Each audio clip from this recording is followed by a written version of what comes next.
but for any eve of the 4th of July. I, Paul Harvey, do herewith bequeath unto you something to remember. You may not be able to quote one line from the Declaration of Independence at this moment. Henceforth, you'll always be able to quote at least one line. It's in the last paragraph where you will recall when I remind you. It says, "We mutually pledge to each other our lives, our fortunes, and our sacred honor." In the Pennsylvania State House that's now called Independence Hall in Philadelphia, the best men from each of the colonies sat down together. This was a very fortunate hour in our nation's history, one of those rare occasions in the lives of men when we had greatness to spare. These were men of means, well-educated. 24 were lawyers and jurists. 9 were farmers, owners of large plantations. On June 11, a committee sat down to draw up a Declaration of Independence. We were going to tell the British fatherland, no more rule by redcoats. Below the dam of ruthless foreign rule, the stream of freedom was running shallow and muddy, and we were going to light a fuse to dynamite that dam. This pact, as Burke later put it, was a partnership between the living and the dead and the yet unborn. There was no bigotry, there was no demagoguery in this group. All had shared hardship. Jefferson finished a draft of the document in 17 days. Congress adopted it in July, and so much is familiar history. But now, King George III had denounced all rebels in America as traitors. Punishment for treason was hanging.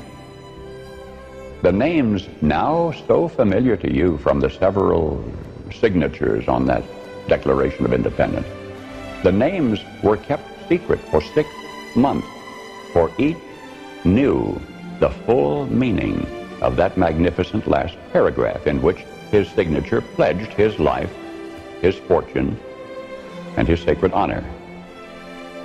56 men placed their names beneath that pledge. 56 men knew when they signed that they were risking everything. They knew if they won this fight, the best they could expect would be years of hardship in a struggling nation. And if they lost, they'd face a hangman's rope. But they signed the pledge. And here is the documented fate of that gallant 56. Carter Braxton of Virginia, wealthy planter, trader, saw his ships swept from the seas. To pay his debt, he lost his home and all of his properties and died in rags. Thomas Lynch, Jr., who signed that pledge, was a third-generation rice grower, aristocrat, large plantation owner. After he signed, his health failed. His wife and he set out for France to regain his failing health. Their ship never got to France, was never heard from again. Thomas McKean of Delaware was so harassed by the enemy that he was forced to move his family 5 times in 5 months. He served in Congress without pay, his family in poverty and in hiding.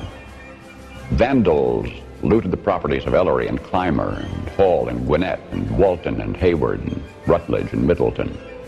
Thomas Nelson, Jr. of Virginia raised $2 million on his own signature to provision our allies, the French fleet. After the war, he personally paid back the loans, wiped out his entire estate, and he was never reimbursed by his government. In the final battle for Yorktown, he, Nelson, urged General Washington to fire on his, Nelson's, own home, which was occupied by Cornwallis. It was destroyed. Thomas Nelson, Jr. had pledged his life, his fortune, and his sacred honor. The Hessians seized the home of Francis Hopkinson of New Jersey. Francis Lewis had his home and everything destroyed, his wife imprisoned. She died within a few months. Richard Stockton, who signed that declaration, was captured, mistreated, his health broken to the extent that he died at 51. His estate was pillaged.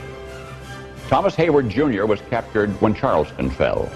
John Hart was driven from his wife's bedside while she was dying. Their 13 children fled in all directions for their lives. His fields and grist mill were laid waste. For more than a year, he lived in forests and caves and returned home after the war to find his wife dead, his children gone, his properties gone, and he died a few weeks later of exhaustion and a broken heart. Lewis Morris saw his land destroyed, his family scattered. Philip Livingston died within a few months from the hardships of the war.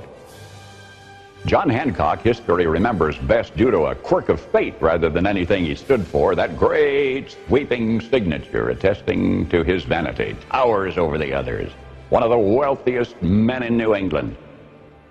And yet he stood outside Boston one terrible night of the war, and he said, "Burn Boston, though it makes John Hancock a beggar, if the public good requires it." So he, too, lived up to the pledge. Of the 56, few were long to survive. 5 were captured by the British and tortured before they died. 12 had their homes from Rhode Island to Charleston sacked, looted, occupied by the enemy, or burned. 2 lost their sons in the army. 1 had 2 sons captured. 9 of the 56 died in the war from its hardships or from its more merciful bullets. I don't know what impression you had of the men who met that summer in Philadelphia. But I think it's important that we remember this about them. They were not poor men. They were not wild-eyed pirates. These were men of means. They were rich men, most of them, and had enjoyed much ease and luxury in their personal living. Not hungry men, certainly not terrorists, not irresponsible malcontents, not fanatical incendiaries. These men were prosperous men, wealthy landowners. They were substantially secure in their prosperity. They had everything to lose. But they considered liberty, and this is as much as I shall say of it. They had learned that liberty is so much more important than security, that they pledged their lives, their fortunes, and their sacred honor. And they fulfilled their pledge. They paid the price, and freedom was born.